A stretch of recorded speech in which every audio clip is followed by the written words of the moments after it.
The star lane carried the Wanderlight through twisting streams of light for many hours. Elias stayed at the controls, keeping the ship steady, while Lyra carefully watched the surrounding currents. The lane shimmered softly around them like drifting rivers of stardust.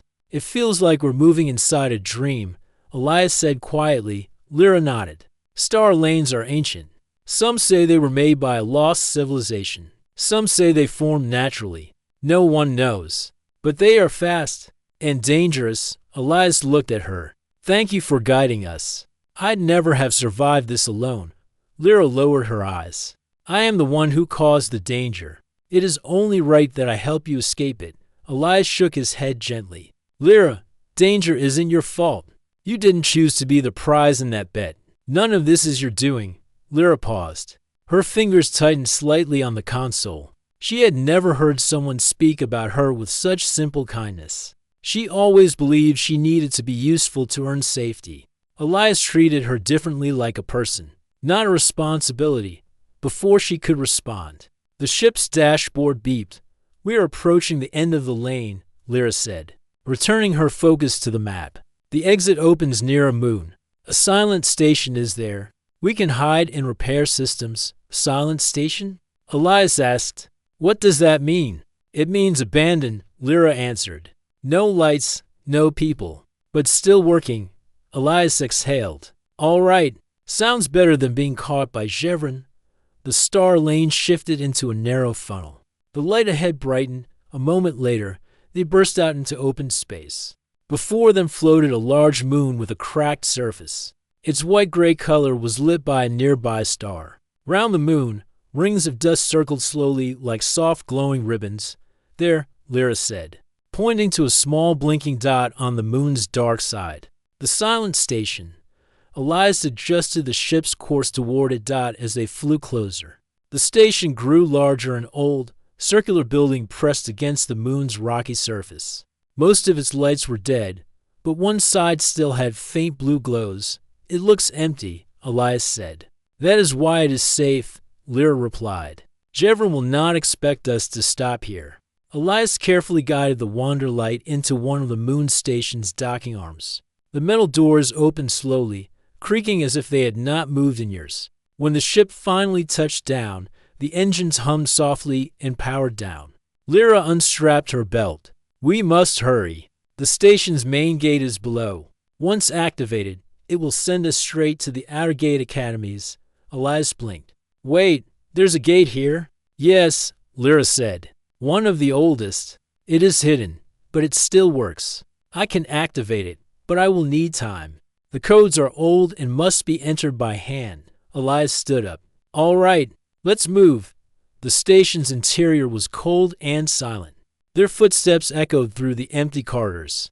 Dust floated in the dim light, dancing in the thin air. Some panels flickered weakly, as if still fighting to stay alive. Pipes ran overhead, covered with layers of frost. But the deeper they went, the warmer the air became. Lyra walked with careful steps, studying each pathway until she found a large circular room near the center of the station. The walls glowed faint blue, and in the middle of the room stood a tall archway covered in ancient symbols. The gate. Elias stared at it in awe. "It looks like it's asleep."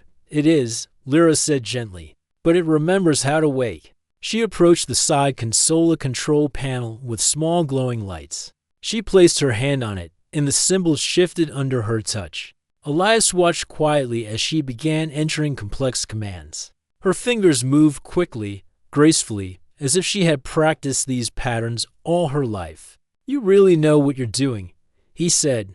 "I studied these codes since I was young." Lyra replied, "But I never believed I would use them to escape." Elias stepped closer. "Lyra, if you want, once we reach the academies, I can step aside. You can choose to stay there. You won't need a guardian anymore." Lyra paused, her fingers hovering over the panel. "You do not understand," she said softly. "A guardian is not a ruler. It is a connection. You accepted me when others only saw my usefulness. I did not wish to run from that." Elias felt warmth rise in his chest. He didn't know how to respond, but before he could say anything, the station's lights suddenly flickered violently. The floor shook. Lyra's eyes widened. That tremor, Elias checked the scanner on his wrist. His heart froze. He found us, Elias whispered. Outside the moon station. A dark shape blocked the star's light. Jevron's cruiser. The room filled with a soft alarm sound. Not loud, but constant like a warning whisper. Lyra, keep working, Elias said quickly. I'll check the hallway. He rushed to the quarter entrance, peering into the long tunnel that led back to the dock. The lights flickered again as shadows moved in the distance. Jevron's soldiers had entered the station. Elias' pulse quickened. He wasn't armed. Explorers didn't travel with weapons. But he couldn't let anyone reach Lyra. Not now when the gate was so close to activation. He looked around the hallway and spotted a metal support bar lying on the ground. It wasn't much, but it was something. He grabbed it, feeling its weight. Behind him, Lyra focused harder on the console. The symbols shifted slowly as she inserted the last sequence. The gate responded with a deep hum. A circle of light began to form. Elias stepped back into the room. They're coming. How much time do you need? Not long, Lyra said, her voice calm but urgent. 2 more codes. Elias moved to the doorway. Then I'll buy you that time. He stood in the narrow entrance, gripping the metal bar tightly. Light footsteps echoed through the hall. Then a tall shadow appeared. Jevron stepped into view. He was alone. No soldiers stood behind him. His silver armor glowed faintly under the station lights. His eyes, sharp and unreadable, rested first on Elias and then on the glowing gate behind him. Human, Jevron said calmly. Step aside. No, Elias replied, knees shaking but voice steady. She doesn't belong to you.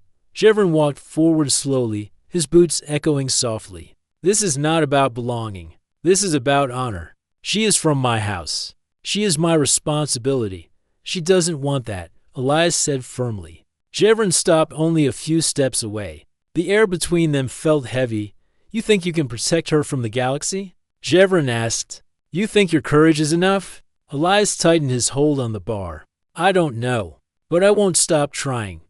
A long silence passed. Then Jevron made his move, not fast, but steady, stepping forward with purpose. Elias braced himself.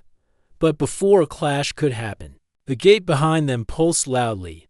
A wave of soft blue light washed through the room. Lyra spoke firmly. It is ready. Elias glanced back at her, then looked again at Jevron. You don't have to chase her, Elias said quietly. Just let her choose. Jevron's eyes narrowed. His jaw tightened. You ask too much. But it's the truth, Elias said. Behind them, the archway burst into a full circle of shining blue. The gate was active alive. Lyra stepped forward, her eyes steady. She stood behind Elias, but her voice was directed at Jevron. I choose my own path, she said softly. And if you ever cared for me as you claimed, let me go. Jevron's expression cracked just a small piece. A flicker of sadness crossed his metallic eyes. Then he exhaled slowly. Go, he said. Elias blinked. You're letting us leave? I am not your enemy, human, Jevron replied quietly. But I needed to see if you deserve the role you won.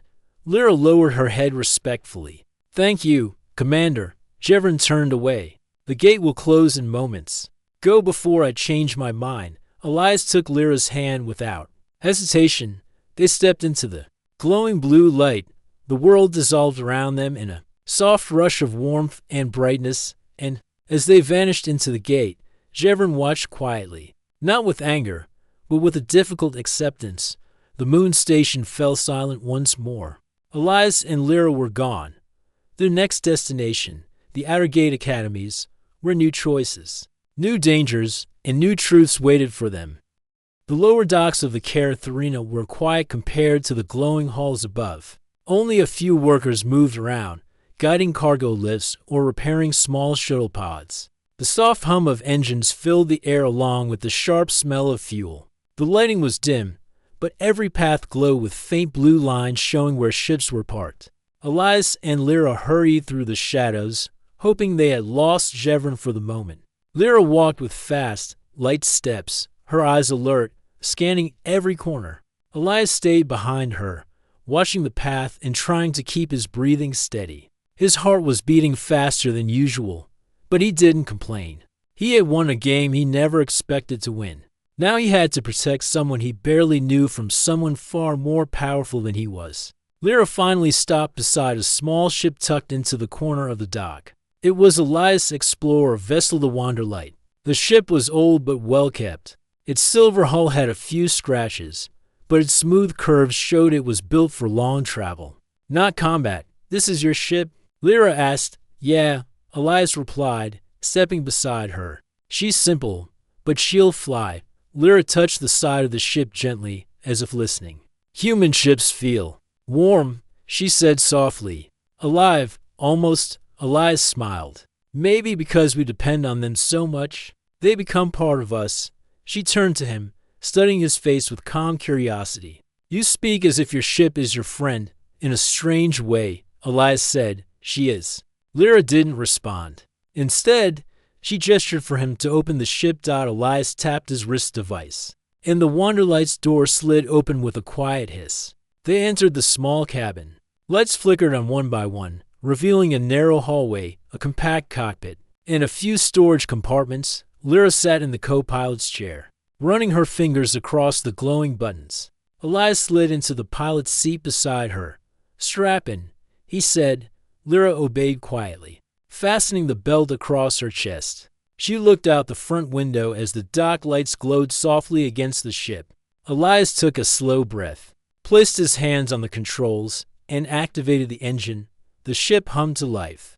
But before they could lift off, a warning light flashed red. Lyra straightened. There's movement behind us. Elias checked the rear camera. His stomach tightened.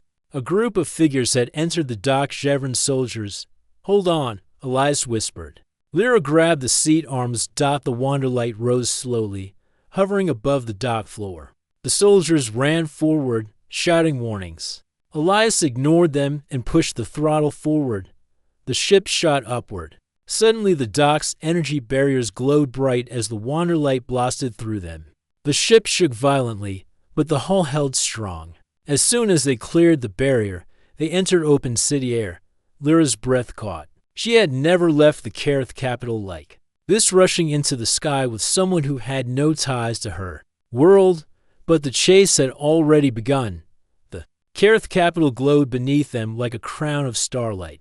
Towers rose high, each shaped like crystal spears. Platforms floated between them like drifting petals. Elias guided the Wanderlight around tall structures while Lyra kept her eyes on the scanners. They are following us, she said quietly. Elias checked the radar. 3 Kareth pursuit crafts were launching from the docks. Jevon works fast, Elias murmured. He planned this, Lyra said. He knew I would not go willingly. Elias tightened his grip on the controls. Then we just need to make sure he can't catch up. The Wanderlight sped forward, weaving between glowing skyscrapers. But the pursuit crafts behind them were faster, sleeker, and designed for rapid maneuvering. Alarms buzzed. They are gaining. I know. Elias answered, breath shaky. Lyra reached across the console and tapped a glowing symbol. A new map appeared, filled with shifting yellow lines. What's that? Elias asked. A hidden route, Lyra said. It is used only by high-ranked navigators. Few know these paths. It leads out of the city through the lower cloud tunnels. Elias blinked. Cloud tunnels? Kareth storms form natural passageways, Lyra explained calmly. Dangerous for most, but if you follow the pattern. Safe enough, safe enough? Elias groaned. Not exactly comforting. You asked for a fast way out, Lyra said simply. Her calm tone helped him breathe easier. Elias angled the ship downward, plunging toward a gap between buildings. The pursuit crafts dove after them, blue trails glowing behind them. Wind screamed around the Wanderlight as it sped lower, heading for the city's cloud layer. Then white mist swallowed them. For a moment, everything went silent except the humming of the engine. Elias strained to see through the fog. Lyra, he said, I need directions. Turn slightly left. She replied, follow the wind shift. How do you even know? Navigator training, she said softly. The storms speak. Elias didn't argue. He turned left. A moment later, a vortex opened in the clouds. The Wanderlight slipped into it, moving through a spinning tunnel of mist and faint golden light. The fog around them glowed, shaping itself into a winding path. This is incredible. Elias whispered. Stay in the center, Lyra warned. If we drift too far, the wind will pull us into the lower layers. And what happens then? We fall. Great, Elias muttered, gripping the controls. The pursuit crafts hovered outside the cloud tunnel for a moment, scanning the area, but none dared enter. The storm was too unpredictable for standard pilots. They are turning back, Lyra said. Relief in her voice. For now, Elias agreed. But Jevon won't stop. No, he won't, Lyra whispered, folding her hands tightly. After 20 long minutes, the Wanderlight emerged from the cloud tunnel. They were far from the city now, floating above the wide Kareth plains. Purple grass stretched across the horizon, glowing under the twin suns. Clear skies, Elias said. Finally, Lyra nodded, but her expression remained thoughtful. We must leave the planet before they track us. Elias set the ship on a straight course towards space. As they flew, Lyra stared at the sky quietly, her thoughts deep and heavy. Elias noticed. What's on your mind? He asked. She hesitated before answering. I have not left my home in many years. Jevon did not allow me to travel freely. He said it was for my safety. But sometimes safety becomes another form of holding. Elias nodded slowly. Did you ever want to leave? Lyra looked down at her hands. Yes, I wanted to complete my navigator rank. I wanted to join the Outer Gate academies. I wanted to choose my own path. But choices were not given to me. Elias watched her quietly. There was something strong inside her quiet, steady strength shaped by years of waiting. And now? He asked. Now I am free, Lyra said. But freedom brings danger. I do not know who supports me or who hunts me. Only you stand with me. Elias smiled gently. Then I guess we stand together. Lyra met his eyes, her violet irises reflecting soft light. For a moment, the hum of the engines felt warmer. But the peace didn't last long. The ship's alarm buzzed sharply. Elias turned to the screen. A new signal had appeared bigger than the pursuit crafts. Lyra's eyes widened. That is Jevon's main cruiser. How did he find us so fast? Elias asked. He marked my energy signature long before the tournament, Lyra whispered. He must have activated the tracker. Elias groaned. Of course he did. Why wouldn't he? The cruiser approached fast, its shadow darkening the plains below. What do we do? Elias asked. Lyra leaned forward, her voice steady. You must trust me. There's an old star lane near the upper atmosphere. I can guide us into it. It is unstable, but it will take us far away. Unstable? Elias repeated. As in dangerous? As in unpredictable, Lyra corrected. But if we do not enter it, he will catch us. Elias hesitated only for a second. Show me the coordinates. Lyra placed her hand on the panel. A shimmering map opened. With a few quick motions, she drew a glowing trail through the stars. There, she said. Elias nodded, gripping the controls with both hands. The Wanderlight shot upward toward the atmosphere. The cruiser followed, engines flaring. Clouds rushed past the windows. The sky darkened as they pushed higher and higher. The cruiser fired a warning beam that streaked past the Wanderlight. One hit and we're done. Elias shouted. Then don't let him hit. Lyra replied calmly. Elias almost laughed despite the danger. Lyra was quiet, but she had a steel-like confidence that kept him grounded. The ship shook as the atmosphere thinned. Space opened before them, a dark ocean filled with stars. There, Lyra pointed. The star lane. A crack of shimmering light appeared in space. Like a tear in reality. Elias angled the Wanderlight toward it. The cruiser fired again. A beam streaked past. Another buzzed inches from the wing. Elias gritted his teeth. Hold on, Lyra. She closed her eyes and gripped the seat. The Wanderlight sped forward. The star lane opened wider. The cruiser fired, and the Wanderlight vanished into the shimmering tear just as the beam flashed behind them. Inside the lane, everything went silent. Stars stretched into long rivers of light. Space bent around them in swirling streams. Elias exhaled shakily. We made it. We actually made it. Lyra opened her eyes slowly. Her voice was soft. Star lanes do not keep us hidden forever. When we exit, he may find us again.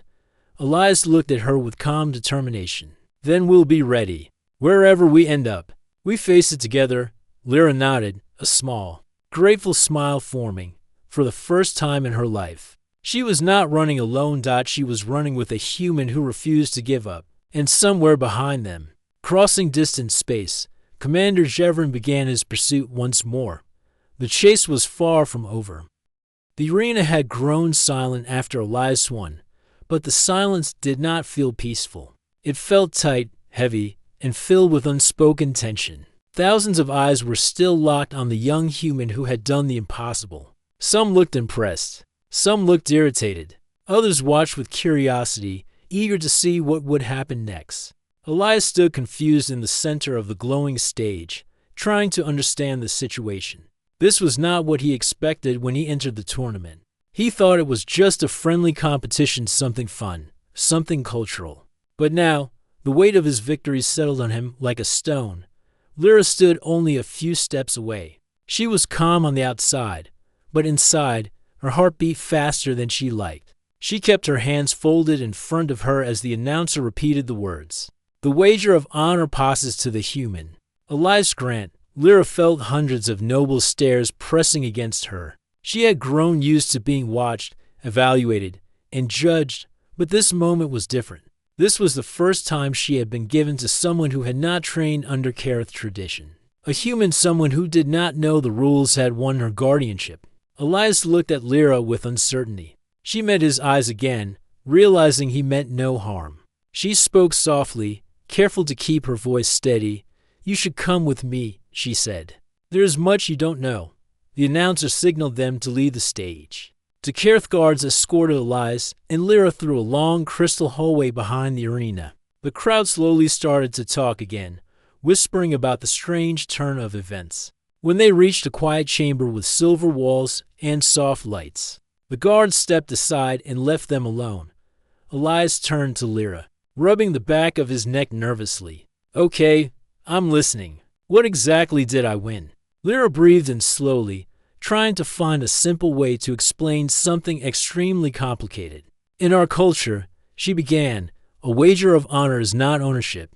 It is not command. It is a bond of responsibility. The one who wins becomes the guardian of the one offered as the wager.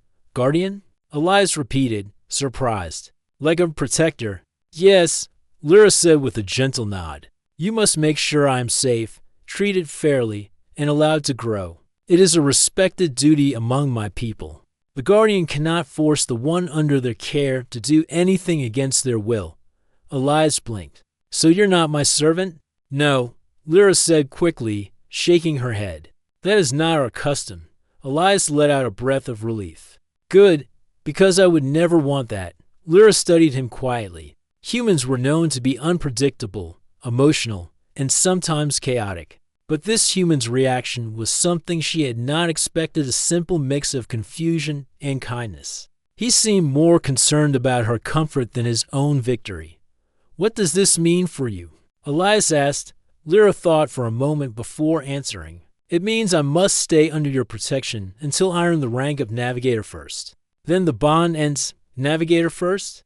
Elias asked. It is the highest Navigator rank, Lyra explained. Very few reach it, but I know the maps and old star routes. I am close to earning it. That is why the wager was so serious. Elias frowned slightly. Jevrin didn't seem like he wanted to give you up. He didn't, Lyra admitted. He has been my commander for many years. I learned much from him. But sometimes, he holds too tightly. Elias sensed something deeper behind her words but didn't push. So now I'm supposed to get you to this Navigator place? The Outer Gate Academies, Lyra corrected softly. Yes, that is where I will complete my last training. Elias took a deep breath. The idea of guiding someone across the galaxy, someone who trusted him, someone who needed him, felt overwhelming. Lyra, I don't know your roots. I don't know your customs. I don't even know why they allowed me to join this thing. You were accepted because you asked politely, Lyra said, surprising him.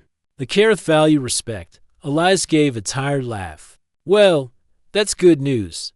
But before he could say more, the chamber doors slid open. A group of Kareth council members entered. They wore long robes of shimmering silver. Their expressions were serious, their steps slow and ceremonial. They formed a semicircle around Elias and Lyra. One of them, an elder with deep blue skin, spoke first. Human Elias, you have won the wager of honor. Yet your species is new to our traditions. We question whether you are worthy of this responsibility. Elias straightened slightly. I didn't come here to take advantage of your traditions. I'll follow whatever rules I need to. The council murmured quietly at his words. Another counselor stepped forward. Lyra, do you accept this human as your guardian? Lyra looked at Elias. She searched his eyes for any sign of arrogance. But all she found was sincerity. I do, she answered calmly. He treated me with respect the moment he understood the truth. The council exchanged surprised glances. One raised a brow. You choose a human over a Kareth commander. I choose someone who listens, Lyra said softly. A few council members seemed impressed. Others clearly were not. After a long pause, the elder counselor spoke again. Very well, the guardianship stands. But be warned, human many outside this chamber will not agree with this outcome. Some may challenge it, Elias nodded. Then I'll deal with it. The council turned and exited. Once they were gone, Lyra spoke in a softer voice. They are worried about Jevrin. Why? What's he going to do? Elias asked. He lost honor today, Lyra explained. And many Kareth believe that lost honor must be reclaimed. Jevrin may seek to return me to his house. Elias frowned. Is that allowed? Only if I choose to go, Lyra said. But tradition says he may contest the guardianship if he believes the winner is unfit. Elias sighed deeply. Great, so he's coming after us. Most likely, Lyra admitted. Elias paced for a moment, thinking hard. He wasn't a soldier. He wasn't a fighter. He was an explorer with a small ship and basic supplies. Protecting someone from a powerful commander sounded impossible. But when he looked at Lyra standing quietly with her hands folded, trusting him, believing he would help her, something inside him settled. He couldn't abandon her. We're leaving, Elias said firmly. Right now, Lyra looked surprised. You wish to go so soon? Yes, Elias said. If Jevrin wants to challenge this, we shouldn't be here waiting for him. Lyra hesitated. Your ship, is it fast enough? It's not the best in the galaxy, Elias admitted. But it'll move, Lyra nodded thoughtfully. Then we should go to the outer docks. There's a hidden route I can use to guide us away from Kareth patrol paths. But we must hurry. They left the chamber and moved through the long crystal hallway. The arena behind them had become loud again, shouts, arguments, debates, and countless discussions about the human who won the impossible prize. Lyra walked slightly ahead, her steps light and quick. Elias followed, watching every corner, expecting Jevrin's soldiers to appear at any moment. The deeper they went into the arena's side passages, the emptier and more echo-filled the halls became. When they reached a quiet door near the back, Lyra paused. This exit leads to the lower docks, she said. Your ship should be accessible from there. Then let's go, Elias said, tapping the door panel. But before the door opened completely, a deep voice rolled through the hall. You are leaving without saying goodbye? Elias froze. Lyra's shoulders tensed. Jevrin stood at the far end of the hall, his tall form outlined by the glowing light of the arena behind him. His silver eyes rested on Lyra first, then shifted to Elias. He walked forward slowly, each step echoing sharply. You won fairly, Jevrin said. But this guardianship is not meant for humans. It places too much weight on shoulders too new to carry it. Elias didn't answer. Lyra moved slightly closer to him, her voice calm but firm. Commander Jevrin, the bond is decided. I stand with Elias now. Jevrin's expression hardened. Do you truly trust him? Yes, Lyra said. Elias stepped forward, his voice steady. I won't hurt her. I won't control her. I'll just make sure she gets where she needs to go. Jevrin's eyes narrowed. I do not question your heart, human. I question your strength. You do not understand the dangers that follow her. Then I'll learn, Elias said simply. There was a long silence. Jevrin finally spoke again, voice low. Run, human. Protect her, if you can. But know this. I will follow. Not to punish, but to test. If you fail her, I will take her back. Lyra exhaled slowly, steadying herself. Elias nodded once. Then I won't fail. Without waiting for more words, he tapped the door panel again. The door slid open fully, and he and Lyra stepped into the dim passage beyond. As the door closed behind them, Jevrin's final words echoed softly through the hall. Let the stars judge you, human. And with that, the true journey began. The grand hall of the Kareth Arena shimmered like a living star. Its walls were made of crystal plates that changed color every few seconds, glowing softly with blues, silvers, and distant purples. Thousands of beings from every corner of the galaxy gathered inside, their voices mixing into a gentle hum. Some had wings, some had metallic skin, and some floated instead of walking. But every pair of eyes, no matter the shape, was focused on the center stage, where the annual Kareth tournament was about to begin. Humans rarely came to this side of the galaxy. They were considered newcomers, explorers who traveled far but didn't belong to the old and powerful societies. And among all those new humans, Elias Grant stood alone on the arena floor, adjusting the sleeve of his plain jacket while trying to ignore the curious stares. He was calm on the outside, but inside his mind, questions circled like birds. Why did I even join this? What if I embarrass myself? And why does everyone look like they already know the winner? The Kareth tournament was famous not for fighting, but for strategic games of focus, timing, memory, and courage. It was a test of mind, not muscle. But the stakes were always unexpected because the Kareth nobles treated wagers like symbols of honor.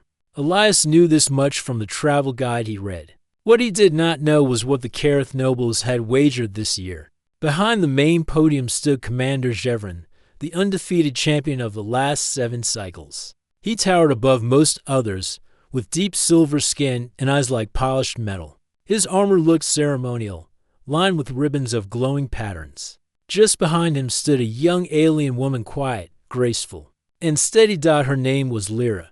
She had soft violet skin, white markings near her eyes, and hair that reflected starlight like threads of silver blue. She kept her gaze low, but there was something distant in her expression, as if she were thinking of places far away from this hall. She did not speak, not even when nobles approached Jevrin to offer greetings. When the announcer finally stepped forward, the crowd fell silent.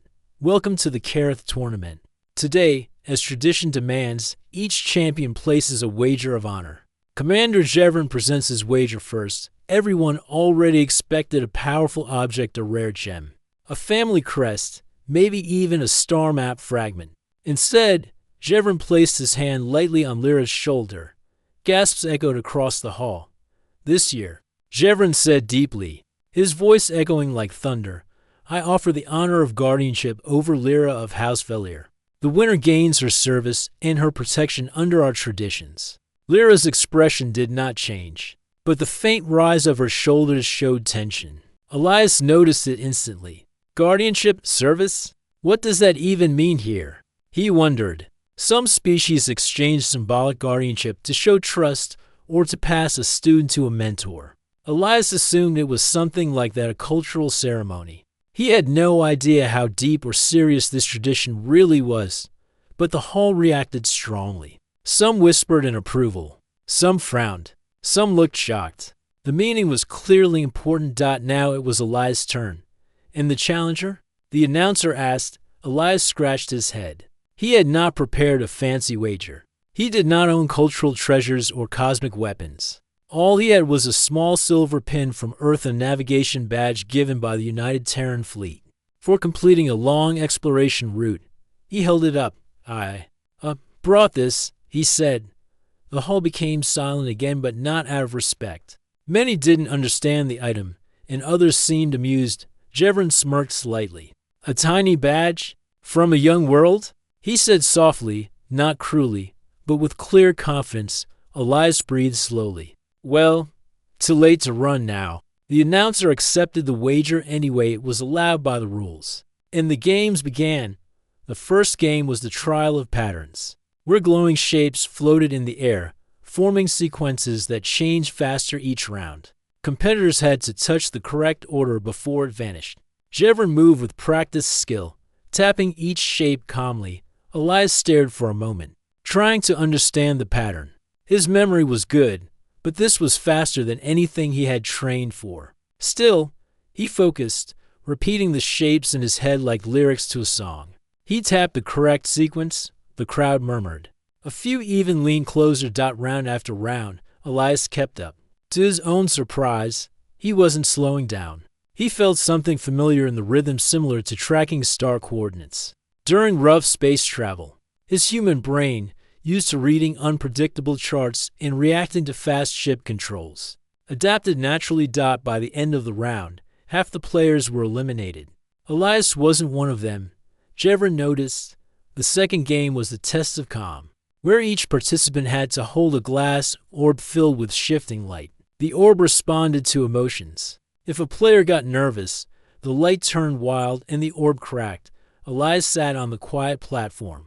The hall dimmed. Soft music played in the background. He remembered long nights traveling alone through silent space. The hum of engines. The peace of drifting among stars. His breathing slowed. The orb glowed steadily in his hands. Other players struggled. One cracked their orb and had to leave the stage. Another panicked as the light grew unstable. Jevrin passed easily, his years of training keeping him solid as a mountain. But Lyra was watching only Elias. Her eyes carried a mix of hope and disbelief, as if she did not expect any human to reach this level. The third game was the Bridge of Choices, a mental challenge where players stepped onto platforms that represented different decisions. Only one path was correct, and there were no clues, only instinct, logic, and courage. One wrong step would remove them from the competition.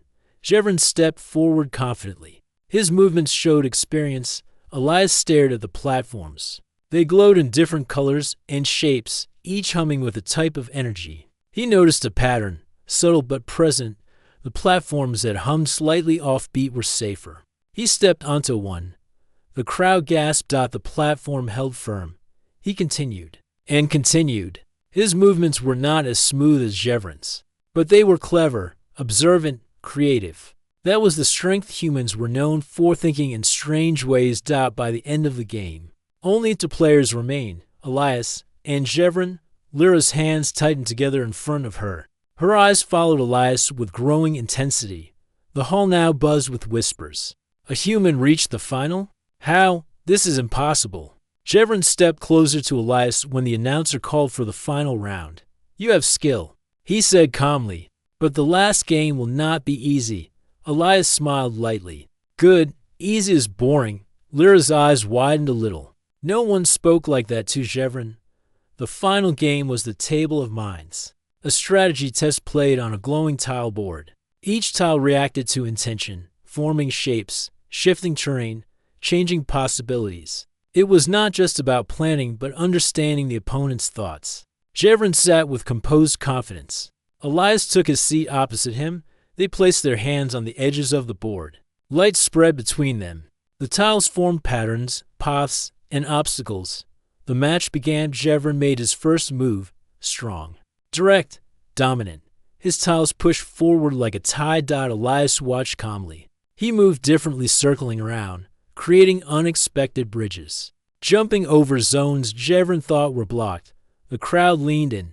Jevrin frowned slightly. His second move was even stronger, trying to trap Elias. Elias slipped out again, surprising everyone.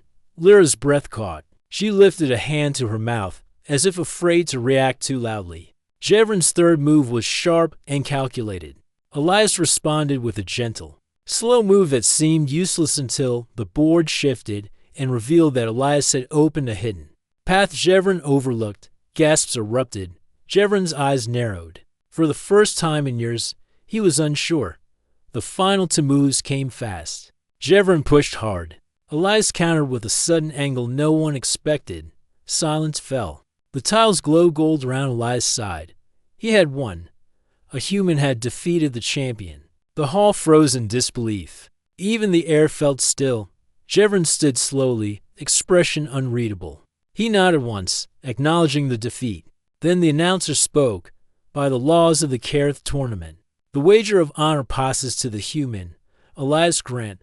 All eyes turned toward Lyra. She stepped forward, her heart pounding. She looked at Elias, truly looked, her violet eyes searching his face for any sign of cruelty or pride. Instead, she saw shock, confusion, and pure, honest kindness. He whispered quietly, I don't understand what I'm supposed to do next. Lyra's voice was soft but steady. You want me under our law, but it is not what you think. I will explain. And for the first time that day, she lifted her eyes fully toward him, with hope, with fear, with a silent question of what kind of person this human truly was.